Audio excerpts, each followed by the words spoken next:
Yang tiga ini saya mau kasih tugas ya. Tugas pertama. Jadi ini memang kuliah mungkin rada menyebalkan, tapi bisa juga fun ya. Karena aku akan banyak disuruh kemana-mana ya. Dan tanggal 12 April nanti masih sekian bulan lagi gitu ya. Akan ada konser pada suara siswa dari Unpar membawakan Renaissance, bagian karya-karya repertoire Renaissance dan opera, karya-karya operatik dan jazz dan mungkin pop di ujung-ujungnya.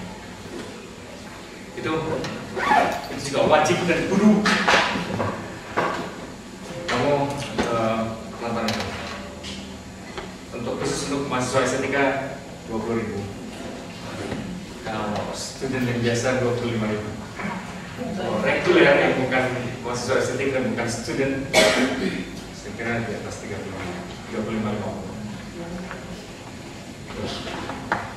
Jadi siapa cepat tidak dapat. Artinya yang tidak, yang nggak buru-buru beli tiket kelak, itu kamu harus bayar yang tiket student biasa atau jangan-jangan yang reguler biasa gitu ya.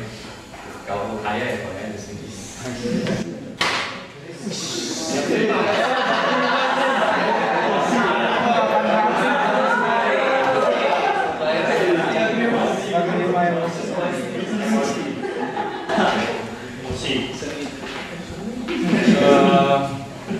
Oke, tugas nanti belakangan. Tugas yang pertama nanti belakangan. Tapi kita akan mulai materi yang pertama adalah soal dunia manusia. Dunia manusia ini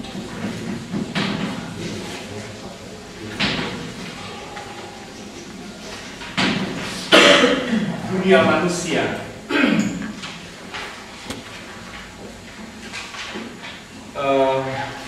Nanti akan kamu lihat kenapa sedih itu penting. Karena begini, seni pertama-tama saya ulang lagi, seni bukan hanya soal lebih mengeksplisifkan apa namanya pada kesadaran.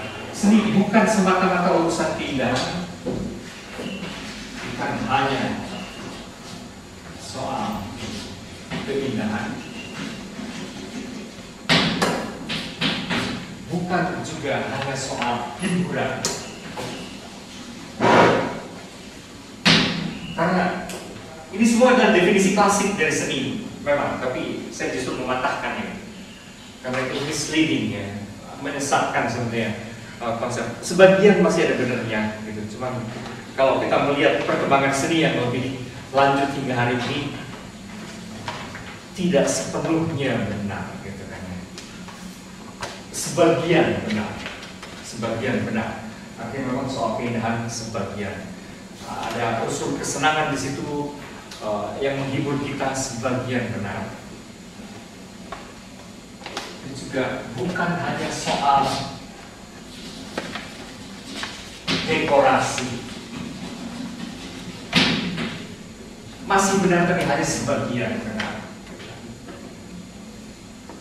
Karena terlalu lama seni dilihat secara itu dan sebetulnya rada menyesatkan.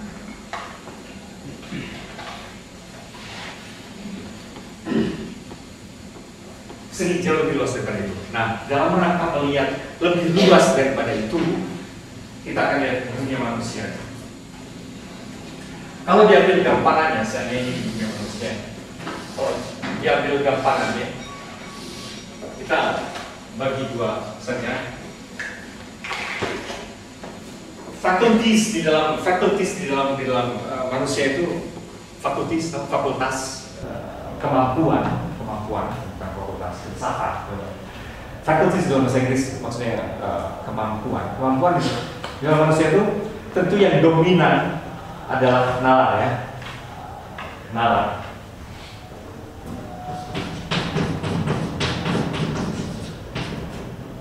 Kesannya yang dominan dalam kehidupan sehari-hari nalar, tapi sebetulnya di balik itu ada yang lebih besar lagi. yaitu perasaan dan imajinasi.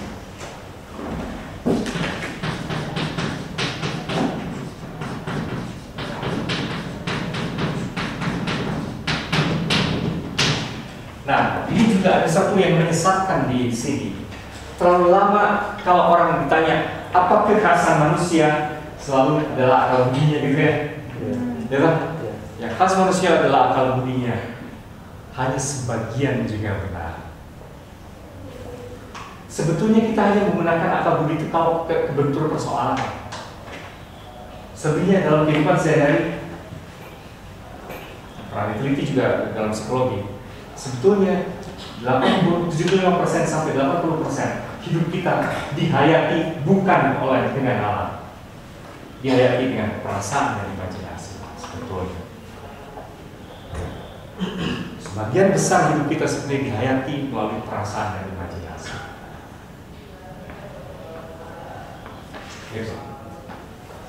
Yang membuat hidup manusia susah ditiru oleh robot yang disebut artificial intelligence sekalipun gitu, persis adalah wilayah rasa dan imajinasinya itu. Rasa dan imajinasinya itu yang membuat manusia tak tertebak kapan dia bisa marah, kapan dia tertawa, gitu kan ya. Segala sesuatu bisa persis menjadi apapun, gitu kan ya. Gara-gara perasaan dan imajinasi. Gitu.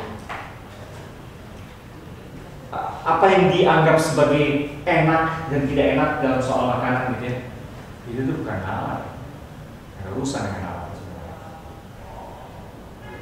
Kenapa gudeg yang begitu apa ya, itu kan tampaknya kotor gitu kan. Apalagi selombo-ombo diambilnya pakai tangan pula gitu, dari kendil gitu. Itu kesannya atau tempe ngesok, itu juga. Tapi enak, gitu kan ya, dan itu disukai. Sama juga kalau kita makanan orang luar, kimchi misalnya. Kimchi itu enaknya apa? Kamu tahu kan makanan Korea kayak. Saya di Korea bahkan dengan bangga dibawa sama teman saya, apa namanya? Kamu akan merasakan kimchi yang paling enak di Seoul katanya. Oke lah, fine. Saya tuh nggak pernah melihat enaknya di mana kimchi itu ya. Itu kan kayak acara apalah yang kayak gitu. Saya nggak pernah tahu enaknya gimana. Nah, ini restoran yang katanya paling enak kimchi. Ya tetap aja buat saya nggak kayak gitu. Saya nggak lihat. I don't see the point sih. Di mana ini? Atau kayak wasabi segala macam itu kalau mau makan Jepang itu kalau sampai nyerang sampai masuk ke hidung gitu. Kalau sambal buat saya itu oke, gitu kan. Tapi wasabi itu gimana gitu. Apa juga enaknya. Tapi buat orang Jepang itu enak. Jadi kayak kalau kamu ke Indonesia Barat, kamu bisa makan ikan herring tertentu, kebayang nggak ikannya? Ikan semi mentah di ini tipis-tipis, terus dimakan, dimasukin di dalam gelas, dimakannya campur lalu kebayang? Ya gimana ya? Itu kan rumit soal. Ya itu hidangan yang luar biasa gitu kan, itu sebagai pembuka yang luar biasa, tapi tetap saya susah sekali mau masukin gimana gitu kan. Pada titik itu tidak bisa diprogram, tidak bisa dipakai. Contoh lain, ada pasangan, saya kira mungkin saya pernah cerita, ada pasangan muncul lagi nonton TV, muncul komentar dari si suami, presenter itu cantik dan pintar, gitu kan? Udah cantik, pintar pula, gitu kan? Itu kan cuma pernyataan biasa. Kedengarannya buat istrinya sama sekali bukan biasa. Itu mengingatkan dia pada segala cerita perselingkuhan si suami ini, yang selalu saja jatuh cinta pada perempuan yang cantik dan pintar. Jadi ketika si suami ngomong gitu, wah presenter ini cantik, pintar pula. Wow, oh iya emang cantik sih, emang cantik. Wah, tiba-tiba menjadi bencana besar gitu kan. Tiba-tiba menjadi bencana besar. Di sini dalam dunia manusia yang namanya meaning, yang namanya arti, makna itu highly kontekstual, sangat-sangat kontekstual dan tak tertebak. Kita nggak bisa bikin robot dengan memprogram kayak gitu. Kapan dia harus tertawa, kapan dia bersedih gitu, artificial intelligence bisa diprogram, kagak bisa, itu paling tak tertebak. Gara-gara apa? Gara-gara konteks, dan konteks itu gara-gara apa? Gara-gara emosi dan imajinasi. Orang bisa, kalau misalnya orang yang naluri seksualnya misalnya fetishistik gitu kan ya, ketika melihat tiang listrik nafsu dia gitu kan. Atau melihat apa namanya hak sepatu misalnya gitu kan, melihat hak sepatu, wah nafsu dia turn on nya gitu ya. Bisa. Itu mau diprogram bagaimana kayak gitu? Yang bikin tidak tertebak sekali lagi dalam dunia manusia adalah perasaan dan imajinasi.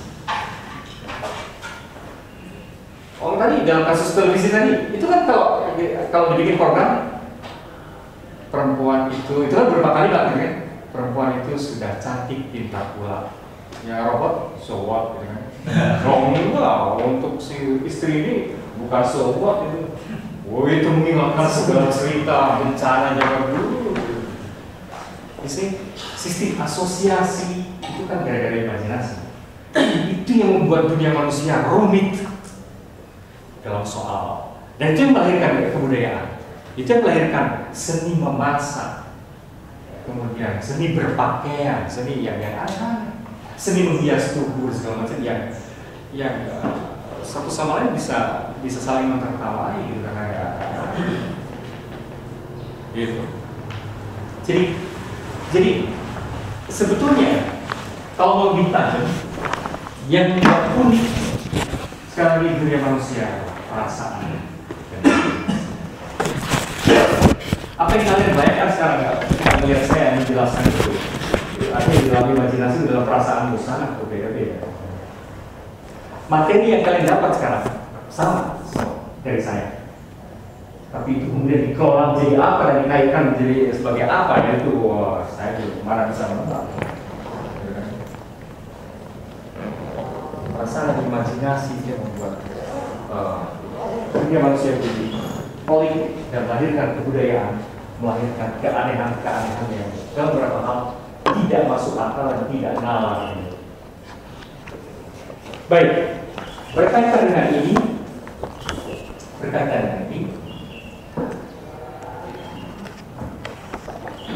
kita kembali lagi. Memang betul ada porsi nalar tertentu. Manusia memaknai hidupnya di satu sisi memang melalui nalar. Secara resminya begitu.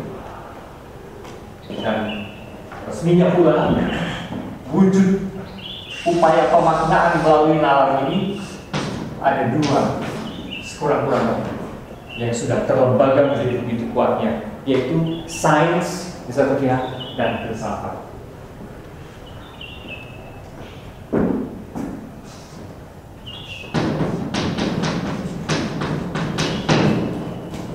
Sains dan filsafat. Sengaja saya tulis sains dalam bahasa Inggrisnya karena kalau saya tulis ala Indonesia orang suka nulisnya salah gitu. Kan sebutnya sains gitu kan. Nanti kamu tulisnya sains. Oh, itu sains. Nah, itu muncul di ujian sains. Buat ngomong Pak. Tanggung-tanggung. Oke. Jadi sains itu seperti menginstitusikan upaya-upaya pemaknaan melalui nalar dan pembuktian dan segala macam sains. Dan untuk pertanyaan-pertanyaan mendasar yang tidak bisa dijawab oleh sains, yang tidak bisa diukur, tidak bisa dibuktikan, filsafat yang bicara. yang menjawab pertanyaan-pertanyaan yang di luar kemampuan sains, itu filsafat yang kemudian memulai. Misalnya pertanyaan apa ya? Contohnya pertanyaan yang tidak bisa dijawab sains, misalnya apa? Oh, sembarangan. Yang itu kemudian dibahas oleh filsafat misalnya. Makna banyak. Makna bisa sebagian bisa dibahas oleh sains. Coba lebih spesifik lagi. Absurditas. Paradoks barangkali bukan absurditas ini. Paradoks dalam hidup. Kenapa kita ada? Kenapa kita lahir hanya untuk mati? Nah itu tidak bisa dijawab oleh sains. Atau kenapa alam semesta ini mesti ada? Kenapa nggak ada aja gitu? Kenapa nggak ada aja? Kenapa kok tidak bisa ada? Itu kan pertanyaan yang unik kan? Karena seluruh alam semesta ini mesti ada. Berkaitan dengan itu, kalau itu disebut diciptakan, untuk apa juga diciptakannya? Dan siapa juga yang menciptakan? Kan? Stephen Hawking bilang alam semesta ini menciptakan dirinya sendiri dan nggak perlu ada penciptanya. Tapi itu bukan hanya wilayah fisika, Stephen Hawking seorang fisikawan, jadi itu sudah memasuki wilayah filosofis. Itu adalah yang nggak bisa dibuktikan secara ilmiah betul gitu ya. Kenapa alam semesta ini diciptakan atau tidak diciptakan? Dari mana seluruh kehidupan ini berasal dan menuju kemana misalnya kayak gitu? Itu di luar kemampuan sains untuk menelitinya. Pada ketika itu sains itu karena membutuhkan keterukuran dan kepastian, gitu. Makanya dia wilayahnya memang wilayah empiris ya. Sejauh bisa diukur, bisa dibuktikan, pastikan gitu. Ya itu wilayahnya sains. Sains dan filsafat. Oke. Ini untuk kebanyakan sains arahnya meskipun ada sains teoritis ya, tapi kebanyakan sains itu berdampak, sudah berdampak dalam diri manusia melalui teknologinya yang lebih praktis.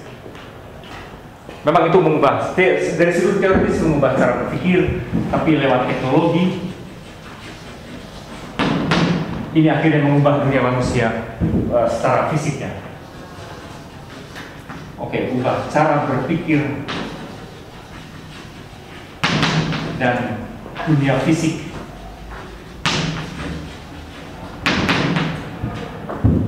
Dunia modern sekarang ini adalah produk dari bagaimanapun juga pengelolaan nalar ilmiah itu ya. Kalau teknologi memang sudah tidak pernah sama lagi. Dunia kita benar-benar berubah hampir total, total. Tadi kita mengalami dari siang ke malam, tiba-tiba sekarang sepertinya malam pun bisa bikin siang terus, lampu, gitu kan ya, waktu istri.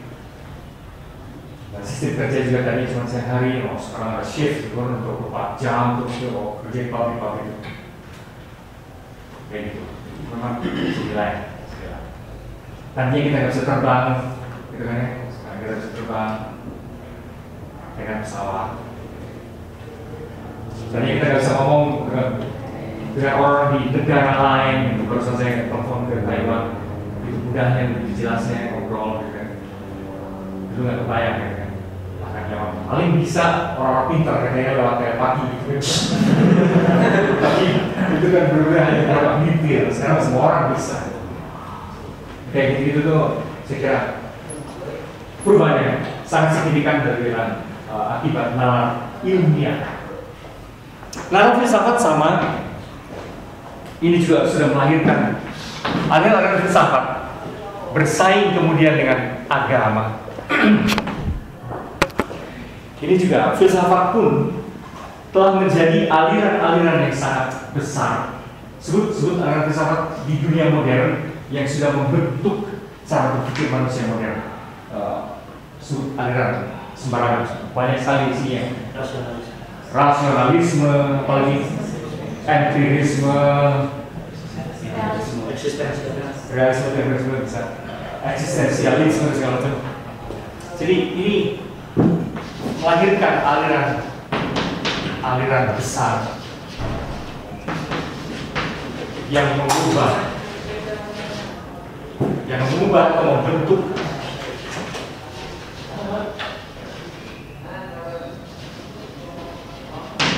dunia modern juga, khususnya dalam cara berpikir dan cara bersikap gitu kan ya. Sebelumnya dulu di dalam situasi pramodern ada sih jawaban-jawaban juga, bukan tanpa jawaban. Hal-hal mendasar, persoalan-persoalan mendasar dalam diri manusia sudah diberi jawaban juga terutama oleh dalam situasi pramodern. Masalah-masalah besar dalam diri manusia, soal tadi mengapa ada, dari mana hidup ini, kemana tujuan hidup ini sebenarnya, itu dijawab oleh apa? Dalam situasi pramodern, agama kebanyakan. Tapi dalam situasi modern itu disaingi kemudian oleh filsafat, aneka aliran filsafat yang memberi jawaban yang berbeda. Rasionalisme, marxisme, positivisme, idealisme, materialisme dan segala macam itu segala aliran yang memberi kemungkinan baru untuk memahami kehidupan, bahwa jawaban atas masalah-masalah mendasar itu ternyata banyak kemungkinannya. Gitu. Itu bedanya manusia pramodern dibandingkan dengan manusia modern. Manusia modern melihat lebih banyak kemungkinan jawaban untuk persoalan yang sama.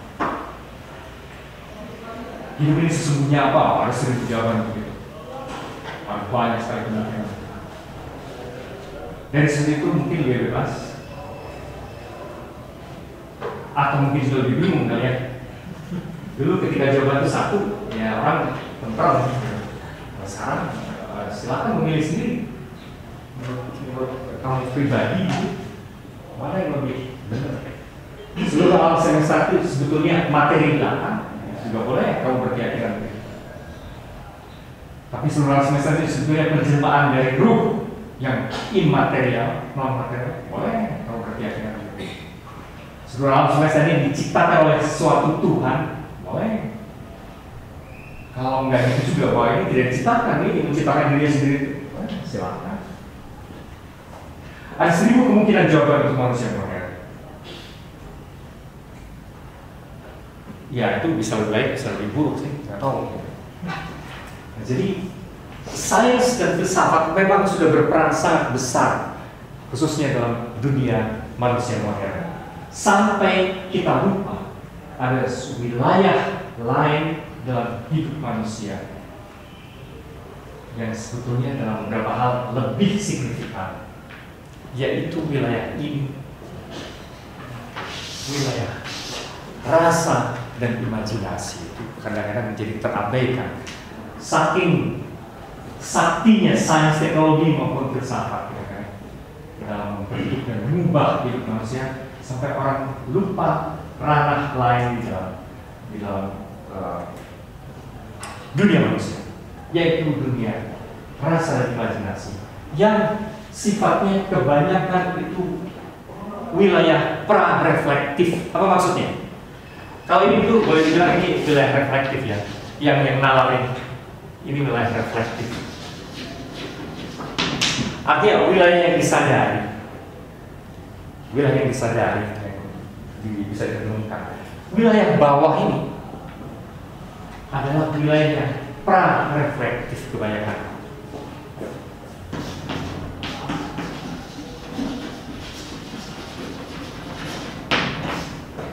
Wilayah pra-reflektif artinya wilayah yang sebagian besar tidak kita sadari, akan tetapi kita alami. Poin pentingnya di sini, hidup itu sebenarnya banyak hal tidak kita pahami secara reflektif, tidak kita sadari sebetulnya. Sebagian besar dalam hidup kita sebetulnya hanya kita alami saja. Itu real, tapi kita alami, belum tentu kita pahami sebenarnya. Nah, saya mau menunjukkan lebih jauh lagi. Ini yang biasa disebut sebagai medan, kalau istilah dari fenomenologi Husserl, ini wilayah Lebenswelt.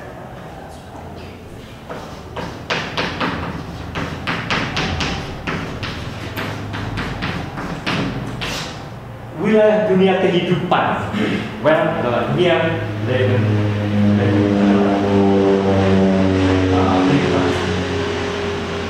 Istilah dari dunia teknologi besar. Sebetulnya kehidupan yang paling nyata, yang paling primordial adalah medan pengalaman ini.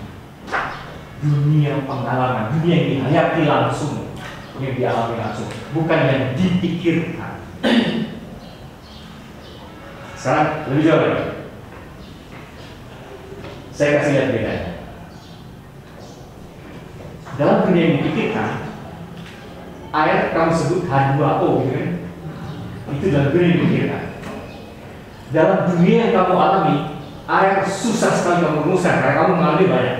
Air berarti perasaan ketika kamu minum, gitu? Ada kaitan dengan kehausan. Air berarti kesegaran ketika kamu mandi, kebersihan ketika kamu mandi. Ada nuansa kesegaran, kebersihan, kehausan, gitu kan? Ketika kamu mau masuk rumah ibadah, kamu mencelupkan tangan atau wudhu bagi yang muslim. Itu lagi kebersihan di situ ada kaitan dengan kesucian, gitu kan? Kesucian batin itu menjadi simbol. Ya. Tapi kalau air dikaitkan dengan air Coca-Cola atau apa, tiba-tiba ada konotasi gaya hidup, gitu kan? Ada style di situ. Ketika kamu dibaptiskan pakai air juga, wah itu lain lagi. Itu seakan-akan air mengait kamu dengan wilayah transendental, gitu kan? Bukan sebenarnya air. Tapi bagi mereka yang alami tsunami, air adalah berdebar, gitu. Air itu jahanam sekali karena itu pernah. Atau siapa tahu kamu pernah ngalamin mau tenggelam, renang, gitu kan? Nah air itu trauma yang paling menakutkan, gitu. You see, ada begitu banyak faset dan dimensi, begitu kaya dan tebal pengalamanmu terhadap air. Tiba-tiba kalau dibandingkan dengan itu, istilah H2O menjadi begitu tipis dan begitu kurus, gitu kan? Seperti tidak menjelaskan banyak hal. Tapi pengalaman air dalam dunia penghayatan kita jauh lebih tebal, lebih rumit, dan barangkali tak terumuskan saking banyaknya, saking kompleksnya faset. Di sini Lebenswelt adalah dunia yang kompleks.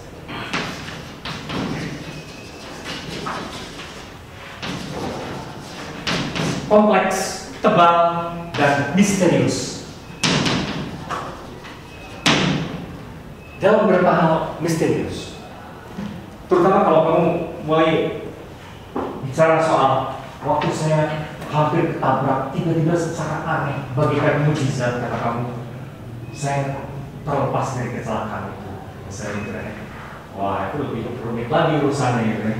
Nah, kamu mau hadir bahkan sebagai mujizat. Ada suatu tangan lain atau unsur lain yang sepertinya menyelamatkan kamu dari kecelakaan.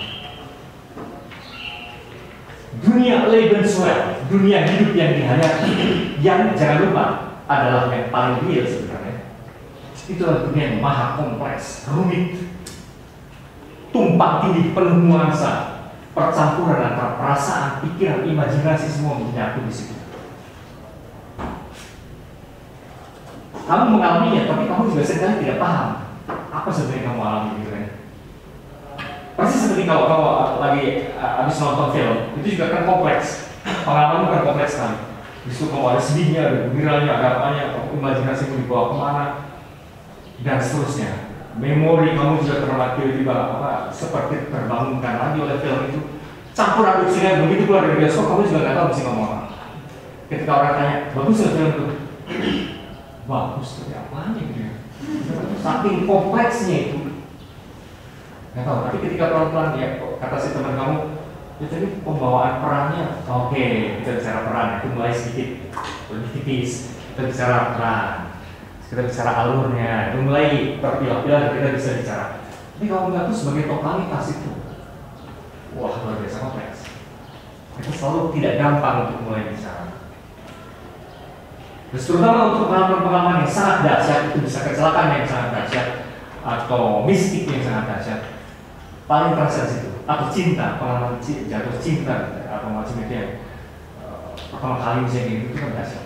Itu susah kita mau memperkatakannya karena kompleksnya. Ini adalah dunia yang kompleks dan tebal, dan dibanding itu dunia yang di sini tiba-tiba adalah rumusan yang sebetulnya tipis, kategorial, konseptual. Berguna sekali merumuskan kenyataan secara ringkas dalam konsep-konsep, dalam rumus, apalagi dalam angka-angka. Berguna sekali karena itu pula yang menghasilkan listrik ini kayak gini gitu kan. Itu yang melahirkan komputer, itu yang melahirkan rumus-rumus selanjutnya, yang melahirkan pesawat yang segede rumah itu kagak jatuh gitu kan. Itu kadang-kadang menakjubkan sekali ya. Kalau pas saya pesawat itu kadang saya masih kagum gitu. Itu kan kayak rumah, aku sih begitu banyak orang, kok nggak jatuh? Itu fantastis. Hitungannya itu kan hebat sekali. Atau kalau kita lihat gedung-gedung bertingkat begitu tinggi ya, cakar-cakar langit, kok nggak runtuh? Itu fantastis. Pada sisi itu ini banyak gunanya. Tapi kalau kita lihat kompleksitasnya sebetulnya tipis itu.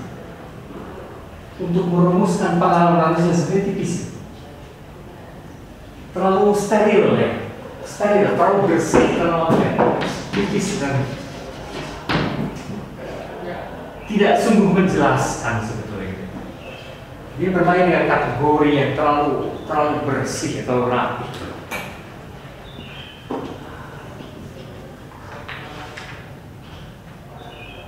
Itu dibandingkan dengan ini, dibandingkan dengan ini jauh lebih rumit. Dengan kata lain lagi, nalar memang berupaya, sains dan filsafat memang berupaya menjelaskan pengalaman. Oke? Jadi kata kunci untuk wilayah ini, sains dan filsafat ini, itu memang menjelaskan maunya. Sebagian mungkin agak terjelaskan, menjelaskan. Sains dan filsafat itu menjelaskan. Tapi kalau urusannya adalah pengalaman yang dihayati, yang dibutuhkan barangkali bukan penjelasan untuk pemberian makna, pelukisan, depiction, gitu kan? Bukan explanation, depiction, interpretation dan segala macam. Itulah wilayah seni. Kalau itu menjelaskan, maka ini melukiskan, membuka tafsiran,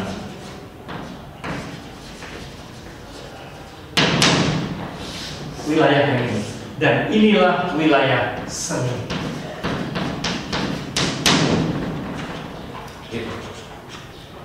Itulah wilayah seni. Seni itu berkaitan dengan pelukisan dan pemetikaan bagi penafsiran. Medan pengalaman-pengalaman yang tadi begitu keruh, begitu kompleks, tapi sebenarnya begitu berarti ya. Pengalaman itu selalu berarti bagi kita. Tapi begitu tebalnya, begitu rumitnya, sampai selalu sudah dijelaskan. Tapi itu dilukiskan oleh novel, itu dilukiskan kerumitan itu oleh puisi. Pengalaman yang rumit, keterharuan kamu mendengarkan suara burung dilukiskan oleh musik. Pengalaman patah hati, pengalaman rindu dilukiskan oleh lagu-lagu. Gitu. Dan kamu mengenalinya, terbantu mencoba menafsirkannya, memahaminya, tapi bukan lewat penjelasan, lewat pelukisan. Jadi kalau ini adalah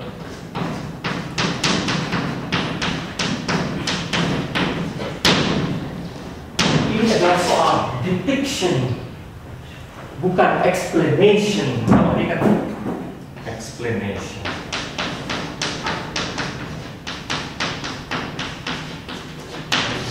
Wilayah sains dan filsafat itu memang upaya setengah mati untuk memberi penjelasan. Tapi seni itu tidak pernah memberi penjelasan.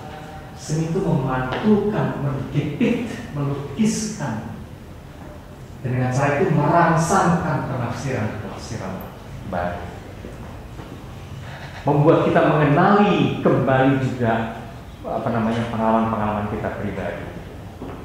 Lewat film yang melukiskan percintaan, rumitnya percintaan, dan semakin berbobot film itu, semakin dia memperlihatkan yang tersembunyi, tersembunyi balik percintaan. Semakin murah film ini, dengan demikian bobot artistiknya semakin rendah itu adalah semakin dangkal. Kalau orang semakin dangkal, semakin klise. Kamu nonton itu ya cuma terharu ada sini jatuh cinta sama itu, tapi tidak memperlihatkan bahwa jatuh cinta itu secara rumit, bisa tak terduga. Nah, saudara-saudara yang cerdas, penulis-penulis novel yang cerdas adalah mereka yang mampu memperlihatkan kompleksitas tadi, unsur-unsur terduga di dalam kedalaman peristiwa cinta. Misalnya, justru gara-gara cinta orang membunuh pasangan itu bisa. Kalau secara klise kan, cinta itu apa buat kamu? Cinta itu apa ya? Indah pokoknya. Oh, itu ya sinetron lah ya.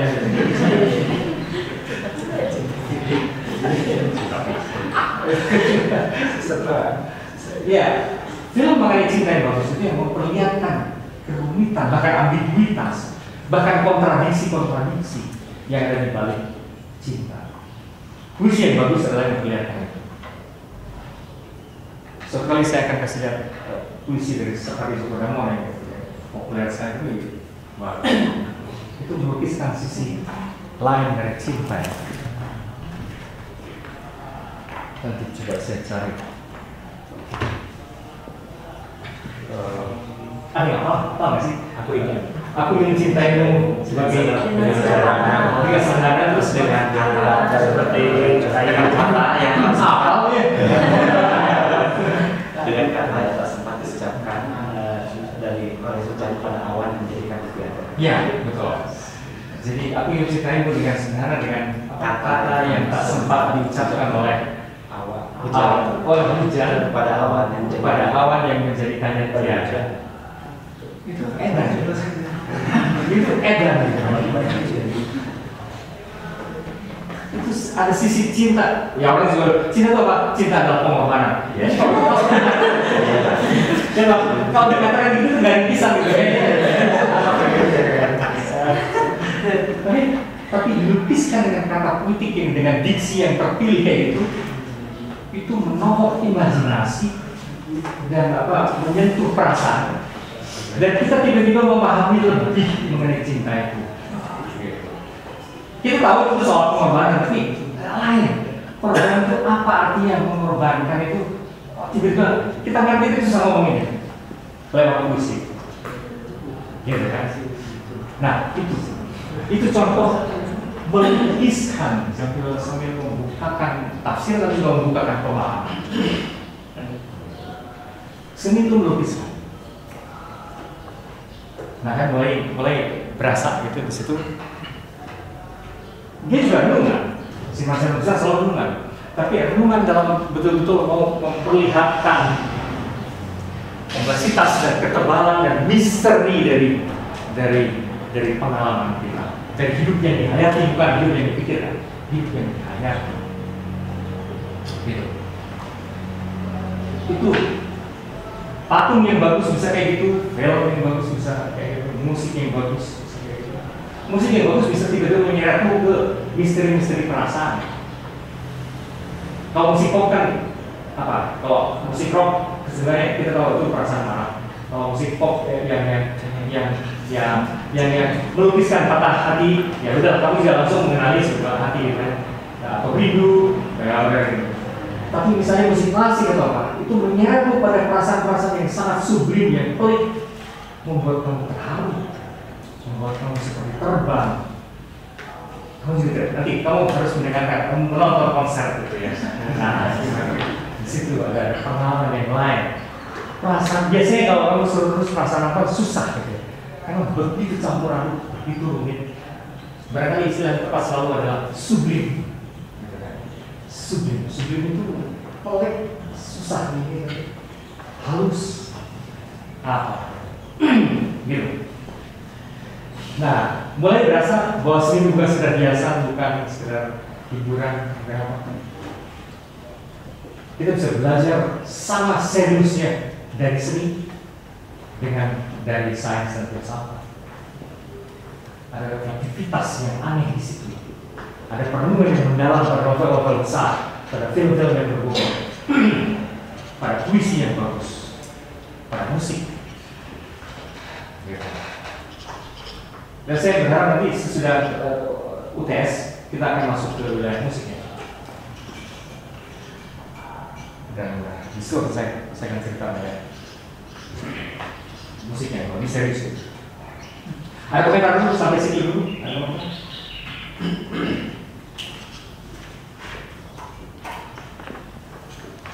Harus ada kan?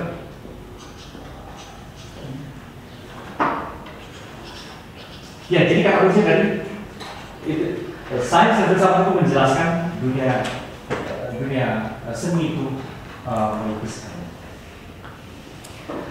Dan sifatnya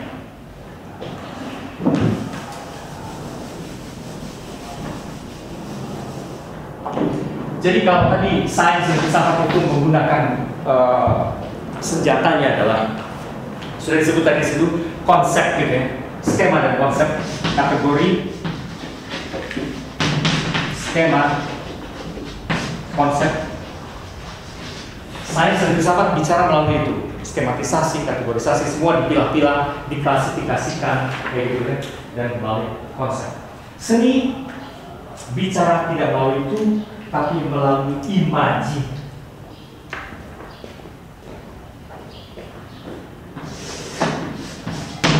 Seni bicara melalui imaji.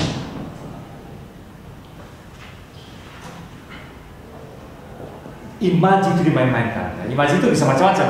Imaji itu kan ada imaji visual ya. Ada kan imaji visual itu gambar. Imaji visual itu gambar biasa, lukisan, film, foto. Kalau ini Pak, kalau bisa melihat kayak ekshibisme yang sejauh itu culture itu perpisahan antara kalangan saintis dengan kalangan seniman gitu ya. Itu faktor apa sih Pak? Karena misalnya saya waktu kuliah di ITB itu sangat terasa ya, bagaimana ada seperti kalangan saintis itu seperti tak tersentuh oleh wilayah seperti ini, dan di wilayah lain seniman itu seperti tak tersentuh. Jadi ada seperti terbelah gitu faktor apa? Macam-macamnya. Nah, saya kira ini belum tahu ini sarjana seni rupa ya. Dan sebenarnya menarik itu di ITB juga gitu. Di ITB kan memang ada seni rupa, tapi yang lainnya teknik itu ada bersama koeksisten, tapi tidak saling bercampur juga sebenarnya. Apa ya? Saya kira memang karakter ini ya. Saya kira ada kaitannya dengan itu. Karakter disiplinnya yang berbeda. Meskipun lucunya kalau di universitas itu seni rupa kan juga bagian dari keilmuan misalnya gitu kan. Itu dunia keilmuan juga. Makanya ada orang sekolah di situ. Dunia seni di situ menjadi medan keilmuan juga. Tapi tetap karakter itu nggak hilang ya. Karakter yang sebenarnya yang satu berorientasi ke imaji dan benar-benar mengandalkan fakultas imajinasi dan perasaan. Yang satu menurut konseptual yang mengandalkan bagaimana kalkulasi nalar. Saya tahu dalam pendesainan segala macam itu dalam seni rupa dibutuhkan alat, tapi porsinya itu kan tidak sekental dalam sains. Selalu posisinya ganjil ya. Fakultas seni rupa dan desain gitu itu selalu kalau bisa pihak mau diilmiahkan gitu kan. Tapi di sisi lain by nature dia nggak masuk situ, selalu repot gitu. Nah, benar terpisah. Kenapa terpisah? Sebagian besar menurut saya karena karakter dua berbeda ya. Tapi juga barangkali ini sebenarnya kalau dalam dunia yang mutakhir sekarang itu tidak seberapa terpisah. Nanti saya akan kasih lihat di mana dia terpisah dan mengalami terpisah dan di mana dia ketemu. Sudah ini saya akan cerita bahwa dua ini bisa ketemu, bisa juga terpisah. Tapi kembali lagi ke sini, senjata atau yang khas dunia seni adalah image, gambar. Nah, image ini bisa visual, bisa auditoris.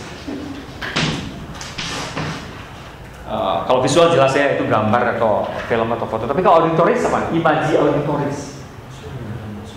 Ya, suara, musik. Apapun lah. Ada lagi apa? Imaji apa lagi?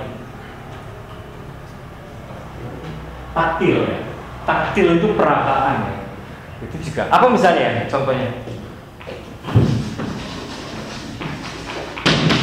Jadi imaji juga bisa tactile karena kita meraba tekstur dan segala macam itu dalam seni rupa perkembangan ilmu takdir dalam seni rupa itu sejak dulu lukisan abstrak dan segala macam yang menggunakan tekstur barik, gerinjalan dan materi-materi yang ditempel di lukisan itu sudah mulai mengarah ke perabaan, efek perabaan. Tapi dalam seni patung itu jelas sekali ya.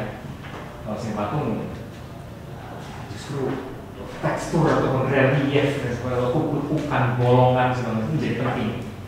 Nanti tugas kalian ada kaitannya dengan seni patung. Ya. Terus apa ya? Sebenarnya arsitektur juga itu ada unsur itunya ya kan.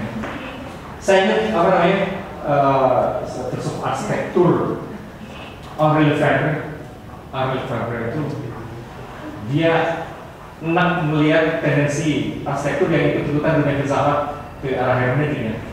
Jadi dia bilang, kenapa sih dunia arsitektur kok menjadi begitu apa ya? Urusannya dengan teks.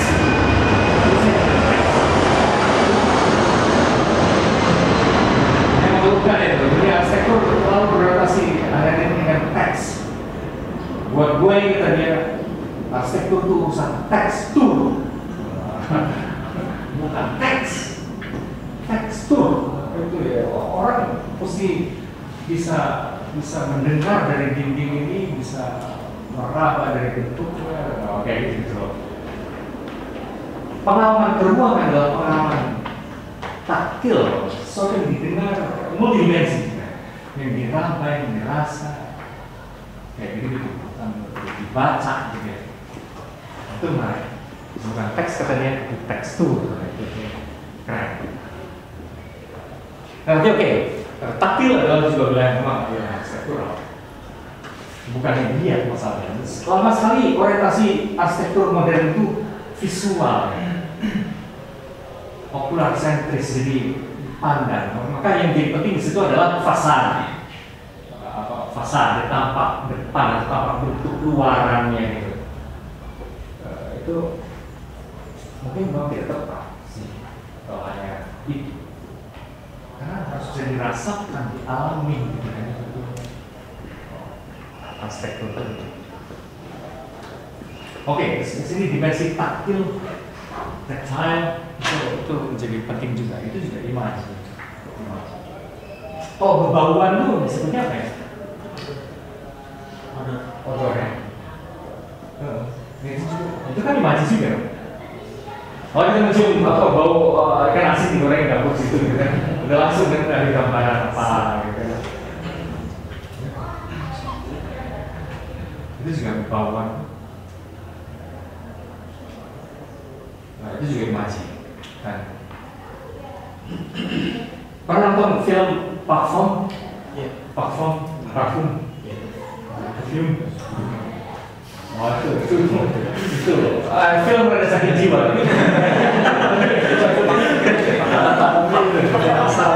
Tapi oh, nonton ya. Tapi itu menarik gitu, bagaimana imaji odor itu ya, apa namanya, bauan itu, wah bisa begitu hidup, bisa begitu mistis gitu kan, bisa begitu mistis. Nah itu susah dijelaskan oleh psikologi oleh apapun, oleh kimia oleh apapun. Itu harus dilukiskan dalam film, gitu kan? tampak penting dalam dunia manusia, ada satu sisi aneh, bagaimana seluruh hasrat rasa sifat dan dikelola oleh bau tertentu. Saya kira saya tipe yang mau mengingat sesuatu ruang atau memori itu melalui bau daun tertentu, apa itu, bau spray tertentu, baju, bau lemari tertentu. Kan kita tahu mengingat suatu tempat atau kenangan itu juga bisa lewat itu. Maka berbauan itu juga imajin. Nah, seniman yang hebat itu bisa memainkan berbauan. Saudara bagus di teater juga keren, pakai alat bantu, entah itu kemenyan atau apa gitu. Nah itu disadari atau tidak? Dalam liturgi Katolik itu kan ada kan dupa dan segala macam itu, wah itu artis terus betul gitu kan. Bukan hanya salib-salib pada masa puasa ditutupi, itu juga hari artistik gitu.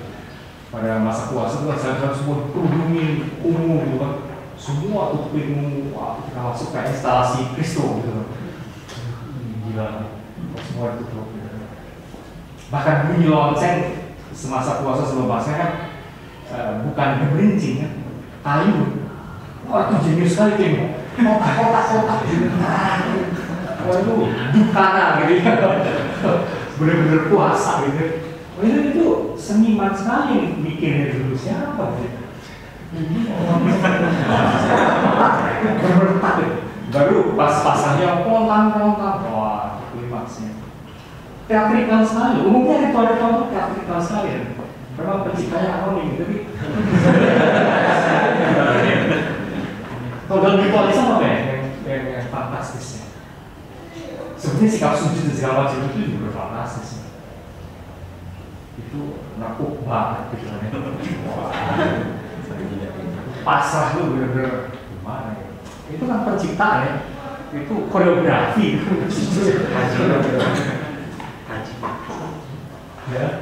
Ya itu haji itu juga gila. Tawaf gitu. Maka itu seringkali jadi inspirasi untuk seniman-seniman pelukis-pelukis karena fantastis. Buat orang bergerak kayak awan putar kayak galaksi gila ya. Politik sekali sebetulnya. Ritual-ritual itu dan seringkali sangat brilian. Ritual agama pun saya kira kita akan menemukan kecerdasan artistik yang fantastis. Gitu. Nah, mulai berasa di situ seni jauh dari hanya sekedar indah atau apapun. Clive Bell dengan demikian menyebutnya sebagai significant form media. Saya kira minggu lalu saya tersebut seni disebut oleh Clive Bell. Saya suka istilah ini.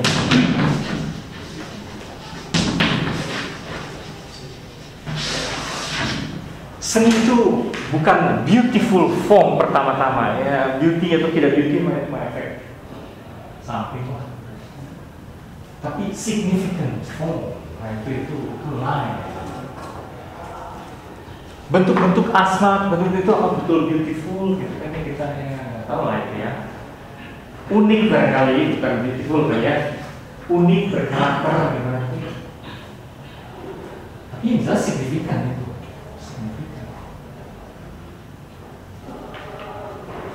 Significant form. Memang dalam konteks Clive Bell agak teknis sifatnya, tapi istilah ini saya kira mewakili pemahaman kita di sini.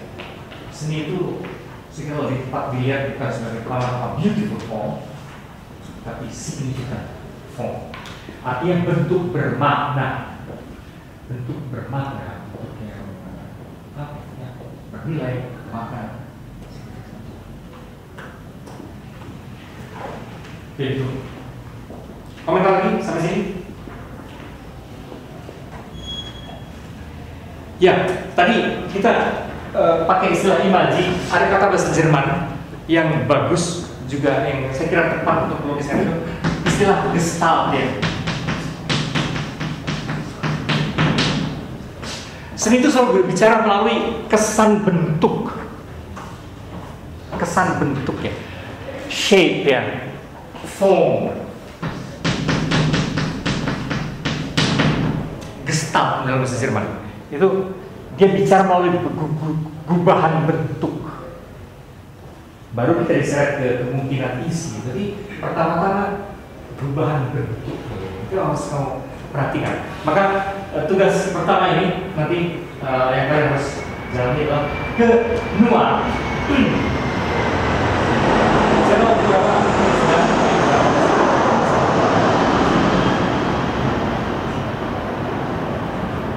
tugas kalian adalah dalam rangka ini, dalam rangka lebih intens mengamati bentuk gitu. Maka kalian mesti ke Nuar.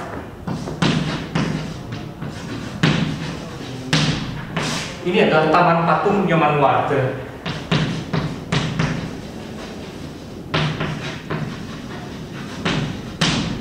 Nyoman Warte di Seprajuta.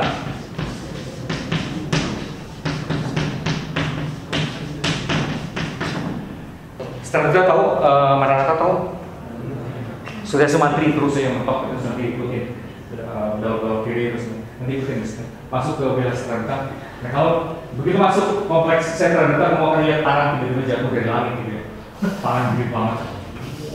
Nah itu berarti kamu di tempat yang tepat. Tanah gede banget. Nah ada orang yang kalau kamu lihat di baliknya sini ada orang. Nah itu ikutin atas mulai ada petunjuk di situ Nuar.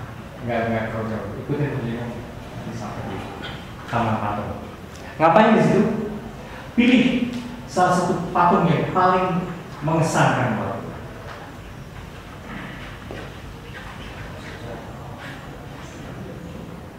Jadi pertama pilih satu patung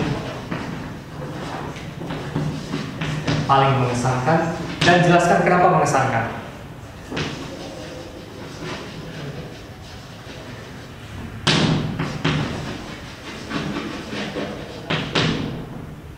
Ada banyak sekali patung di situ dan apa ya? Kamu sebagian besar pasti belum melihat, nggak ngeh bahwa patung bisa kayak gitu. Kan dalam hidupmu referensi patung itu apa? Paling apa sih? Pengalaman patung di gereja lah, patung di monumen lah, di situ lah ya. Kamu akan lihat mungkin ada yang lain. Patung berbicara itu signifikan itu pesan tertentu. Itu di situ. Nah, tolong perhatikan shape-nya, gestalt, efek bentuk dan segala macam. Karena kalau pada lukisan mungkin nggak gitu berasa, pada patung itu berasa. Rongganya, bolongnya, apa begini, apa begitu. Kalau bisa, artinya ada lama-lama nongkrong situ, karena nyaman juga sih ya, dengan untuk nongkrong nyaman sekali di tanah. Kalau weekend, kafenya kan buka ya. Kafenya itu kan bukanya kalau weekendnya. Saya nggak tahu kalau di sana. Susahnya kamu miskin ya, jadi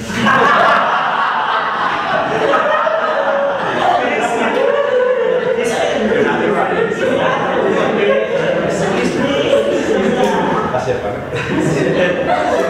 ya sekarang lagi ngomong dengan di situ.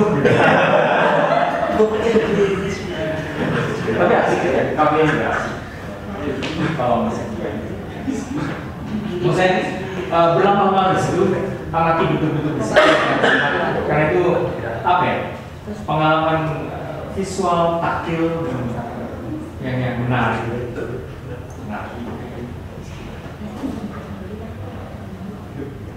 Yang kamu mesti bayangkan adalah bagaimana seniman itu susah payah dan dengan sengaja membuat bentukan-bentukan dari kurva tertentu lakukan kalau itu sengaja ya.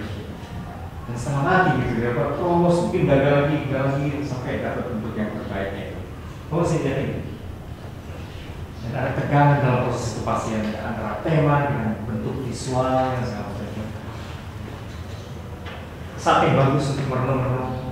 Dan di situ ada semacam museum galeri di kamar itu yang aneh juga bentuknya, menarik sekali.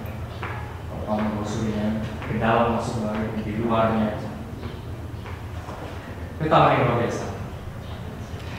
Jadi pilih salah satu patung yang paling mengesankan dan jelaskan mengapa. Yang kedua adalah kesadaran baru apa yang timbul mengenai patung. Tadi kamu mengira patung itu apa gitu kan? Kok sekarang patung itu apa? Terus yang kedua adalah kesadaran baru apa?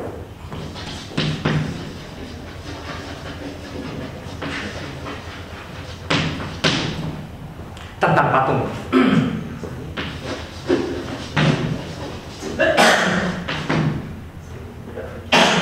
Jadi tadinya kamu berpikir patung itu apa gitu, tapi terus kemudian sekarang berubah. Apa perubahannya? Kira-kira kayak gitu. Lalu ya itu tugas.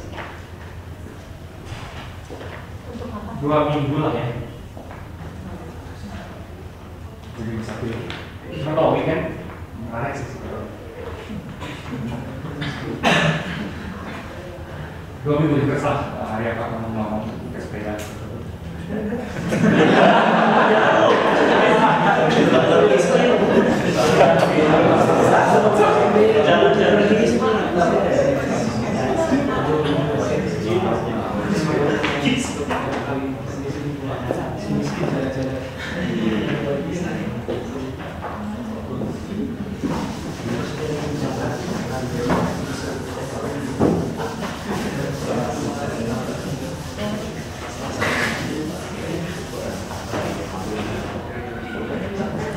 Nah, sekarang kita akan melihat bedanya sains filsafat secara lebih detail, sains dan filsafat dengan dunia seni.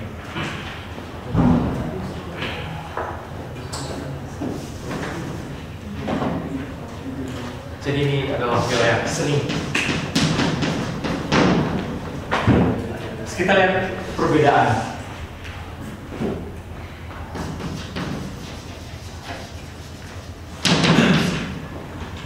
Secara lebih rinci lagi.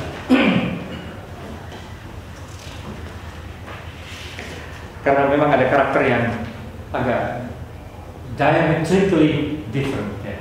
Secara diametral berbeda, bisa dilihat begitu. Tapi nanti kita lihat kita science.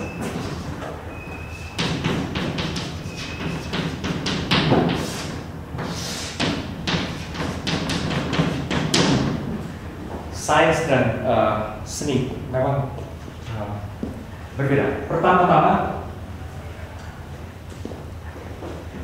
sains itu hampir selalu memahami melalui jarak.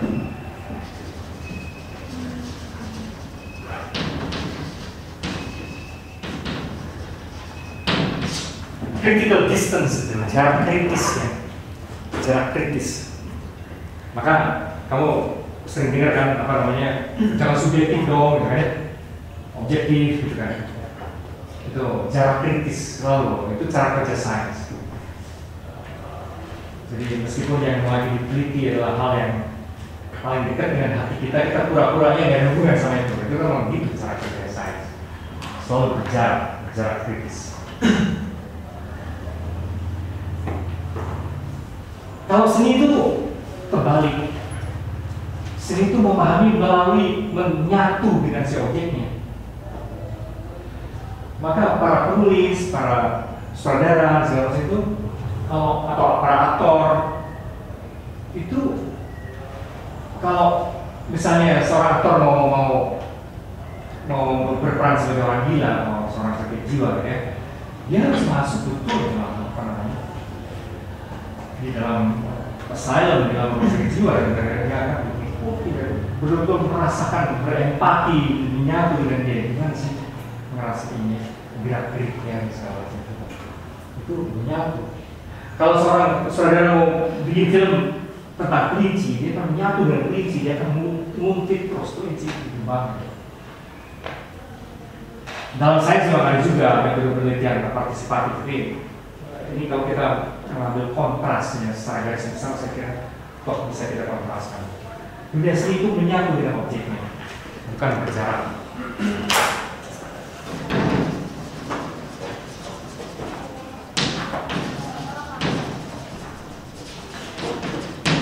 Memahami dengan menyatu, dengan menjadi si objek itu sendiri. Jadi kalau seorang mau aktor memerankan seorang petinju, wah dia harus benar-benar ngikutin, harus menjaga petinju, wah badannya semua sudah dibentuk sedemikian, terus susah kayak, emang gitu. Kalau sains itu saat kerjanya merupakan proses abstraksi. Melalui proses abstraksi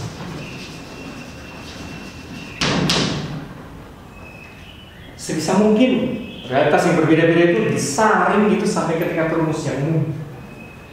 Ada air comberan, ada air pipis, ada air Coca-Cola, tapi semuanya adalah H2O gitu kan. Ya, itu disaring, yang spesifiknya dibuang-buangin gitu. Macam-macam air, ada air buat, ada air apa gitu. Tapi semuanya kan H2O. Ini abstraksi, disaring ke yang intinya doang. Maka ada proses abstraksi. Dalam dunia seni, kesebaliknya, mengkonkretisasi.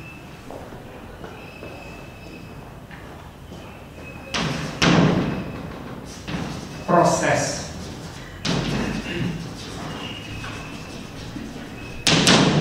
konkretisasi justru. Jadi kalau seorang sutradara atau penulis seperti Shakespeare mau ngomong sesuatu tentang percintaan, mau melukiskan percintaan, dia tidak mengabstraksi seperti psikolog. Psikolog akan lihat berbagai fenomena percintaan, maka lantas dia merumuskan di dalam percintaan itu ada pengorbanan segala macam. Kalau seorang penyanyi atau penulis atau sutradara mau melukiskan itu bukan mengabstraksi, mengkonkretkannya di dalam tokoh Romeo dan Juliet Shakespeare, gitu kan? Konkretkannya melalui tokoh. Dia bisa berteori mengenai cinta, tapi tidak penting. Melukiskannya melalui tokoh konkret. Romeo dan Juliet, terus Aijah dan Abinda, sampai itu semua kayak gitu, gitu kan? Konkretisasi. Kalau seorang zaman waktu mau melukiskan gelandangan, dia tidak hendak menjelaskan gelandangan adalah maka definisional, tapi dia melukiskan, mengkonkretkannya dalam bentuk tertentu. Nanti kan akan kamu lihat, dia bikin lempengan itu seperti lumpur yang ngesrot gitu, dan bagian tertentunya tergilas oleh ada jejak roda mobil. Jadi kayak lumpur yang tergilas roda mobil. Nanti kan coba cari sepatu gitu, itu aneh juga. Jadi ini kayak gini ya. Nah, sini seperti cipratan lumpur, sebenarnya kayak orang yang lagi gitu. Sini kakinya, sebenarnya kayak orang yang gitu. Nah di sini ada jejak roda mobil yang lewat gitu jelas. Judulnya jelata. Wah itu konkretisasi sensorik yang luar biasa. Gitu. Dia tidak akan menjelaskan rakyat jelata itu kayak apa. Bikin sosok konkret kayak gitu. Kayak jelata banget gitu. Konkret, mengkonkretkan secara visual, secara sensasi. Proses konkretisasi.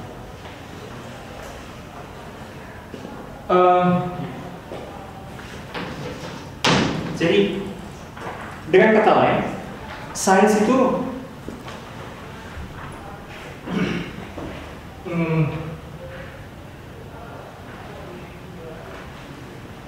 cenderung mengukur dan memastikan.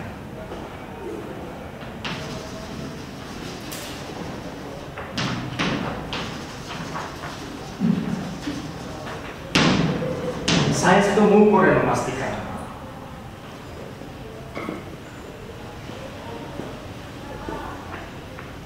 Seni itu agak sebaliknya. Dia cenderung mengangkat yang ambigu, mengekspos ambiguitas gitu.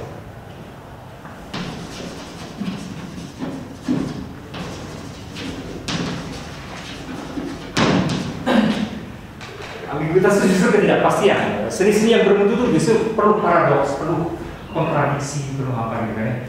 Ambigu tidak pasti gitu ya. Kok gini? Tapi memang gitu. Karena hidup memang ambigu. Itu kalau kontradiksi dan ambiguitas. Nah, seni itu umumnya seni yang berbobot justru memperlihatkan ambiguitas. Tidak hitam putih. Bahkan kalaupun Hollywood yang sangat gemar hitam putih gitu kan, Hollywood kan selalu judul bad guy, good guy gitu kan, antagonis, protagonis. Itu pun tetap memainkan ambiguitas itu. Misalnya si itu hampir kalah selalu kan, si pemenangnya kan selalu hampir kalah.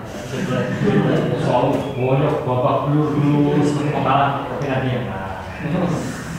Gitu. Tapi sih kan film-film yang lebih berbobot lebih memperlihatkan tidak hitam putih. Dalam putih ada hitam, hitam ada putih, kayak gitu. Ambiguitas.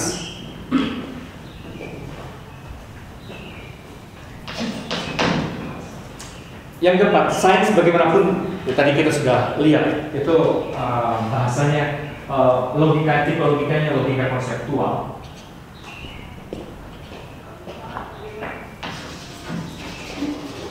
Logika konseptual.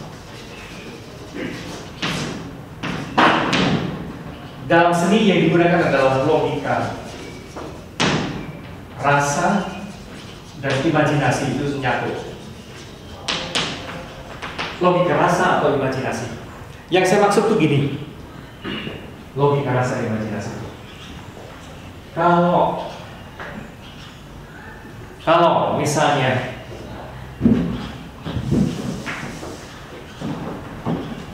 kalau ngelihat kotak hitam gitu, ada rasa stabil gitu kan, stabil, mantap gitu kan. Kalau logika rasa itu sebenarnya logika asosiasi perasaan maupun imajinasi. Sementara kalau kamu ngelihat menara Pisa yang miring itu,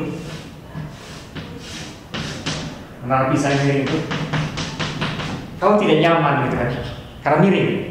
Selalu ada kesan kayak jatuh gitu, tidak secure. Ya. Persis, kalau kamu melihat suasana terang gini, kamu nyaman. Tenang, terus everything is okay gitu kan. Sebaliknya kalau kamu lihat lorong sempit, gelap pula gitu kan, kamu kan ragu-ragu. Selalu ada kayak takutan, tidak amanan di situ, kayak gitu. Atau kalau bayangin, tiba-tiba kamu lihat dalam suatu pameran kursi di bawahnya tempat duduknya itu duri-duri, paku-paku, wah itu. Kamu akan lihat, gimana duduknya? Nah. Atau pisau, ya kan? Kalau kamu lagi diangkut, jangan pisau. Kalau orang lagi hujan-hujan, kalau diangkut, tiba-tiba ujung payung yang tajam itu, gitu. Orang juga merasa pas. Apalagi kalau orang itu mau keluar gitu, si payung kan dibawa gitu. Semua orang. Gitu. Kalau tidak nyaman, terancam. Logika rasa itu gitu. Kamu tahu kalau dengan geledek itu cuma benturan elektron sana. Tapi kan dari logika perasaan nggak gitu loh. Maksudnya kebangun gini. Jangan-jangan Tuhan marah.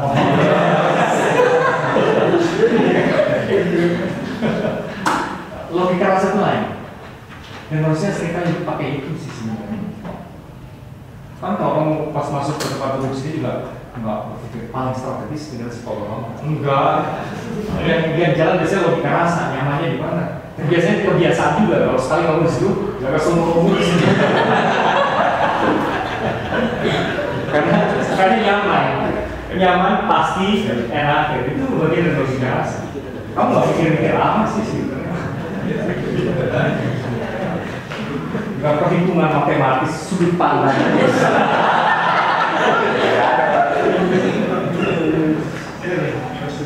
Ya kan? Nah, yang dimainkan dalam dunia oleh para seniman, yang dimainkan efek-efek rasawi itu, logika perasaan itu. Ya memang mereka seperti manipulasi dengan ngerjain kita, tapi itulah senjatanya. Itu senjata. Ketika Nyoman Martu bikin orang tadi ya, kayak yang lepet tadi, sengaja nggak ada volumenya, orang itu kayak lumpur yang kecipat dan lepet gitu. Dia pengen sekali orangnya, gitu. Bener-bener kayak lumpur cepat. Itu efek rasawi. Terus jejak roda segala macam yang menggilas. Wah, itu efek rasawinya kuat sekali. Itu yang dimaksud logika rasa. Efek imajinatifnya ke perasaan kayak gitu. Logika rasa. Ya, lalu terakhir, sains itu dimaksudkan ataupun tidak,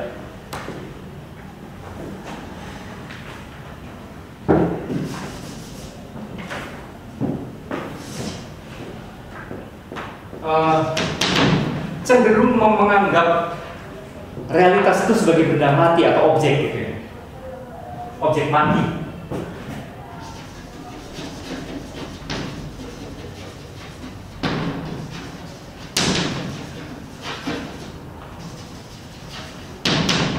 Sebagai objek mati. Bahkan walaupun penelitiannya itu manusia, itu tetap diperlakukan kayak benda gitu.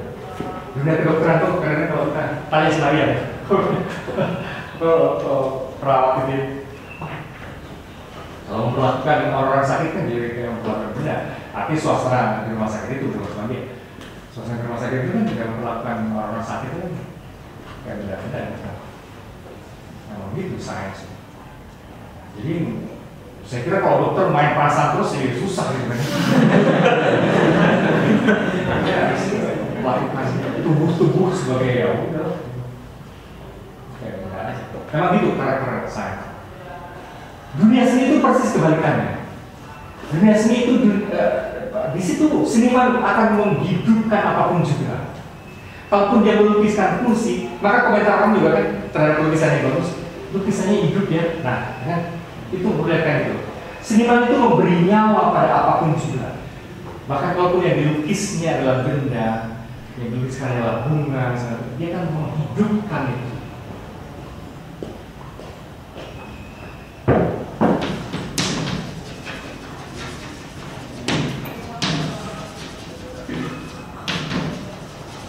Pada realitas apapun akan contoh paling ekstrim sebetulnya adalah dunia kartun. Nah, film kartun itu wah itu tangga bisa lari-lari kayak gitu kan, semua dihidupkan,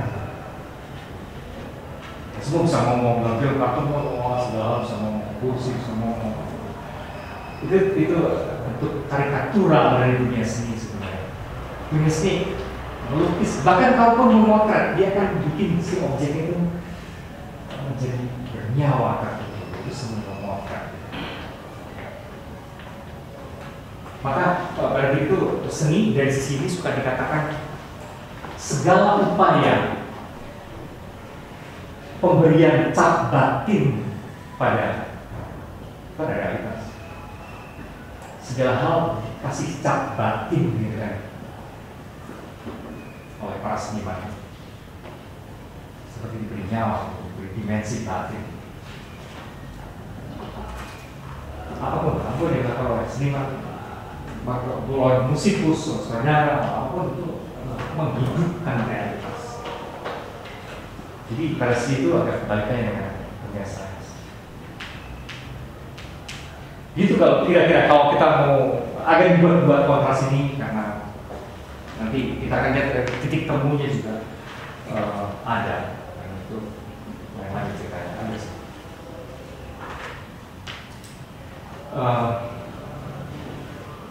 Ya, tapi itu membutuhkan banyak uraian panjang titik temu sekarang. Saya kira kita lanjutkan ke depannya. Oke. Terima kasih.